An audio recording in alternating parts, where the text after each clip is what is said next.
शुक्रिया माननीय सभापति महोदय. Thank you very much.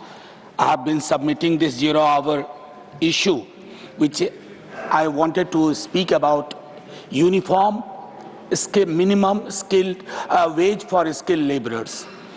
Sir, अर्थव्यवस्था और आर्थिक विकास के जितने अफसाने हम सुनते हैं वो सब बेमानी लगते हैं अगर हम संविधान की धारा 39 के संदर्भ में उसका आकलन करें.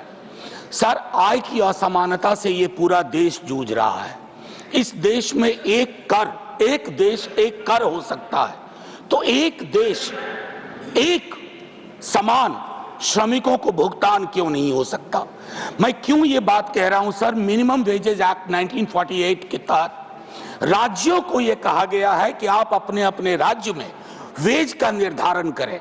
सर, कितनी विसंगतियों का जन्म होता है कि एक ही कुशल श्रमिक एक ही क्षेत्र में एक राज्य में उसका मॉड्यूल कुछ और है, उसका पेमेंट कुछ और है, और उसी राज्य में और एक विडंबना कि अलग अलग क्षेत्रों में अलग अलग है. जैसे एक टेक्सटाइल मैन्युफैक्चरिंग किसी भी क्षेत्र को ले माननीय सभापति महोदय, तो हमारे बिहार झारखंड में जो पेमेंट है वो तमिलनाडु और केरल की तुलना में बहुत कम है. अक्सर इससे क्या होता है कि सर हमारा जो पूरा पलायन का की एक संरचना है वो भी अनियमितताओं और विसंगतियों को जन्म देती है.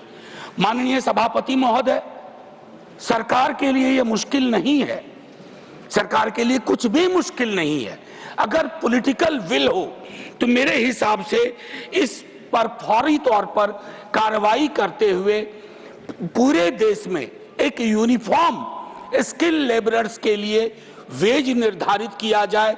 अन्यथा हम जैसे गरीब राज्यों पर ये तमगा हमेशा लगता रहेगा कि इनके यहाँ मजदूरी कम है, इसलिए उनके यहाँ पूंजी नहीं चाहिए, आप ट्रेनें दे दो ताकि श्रमिक अलग अलग राज्यों में जा करके और अपनी सेवा दें, उन राज्यों को बढ़ोतरी दें, उन राज्यों की तरक्की के हिस्सेदार बने.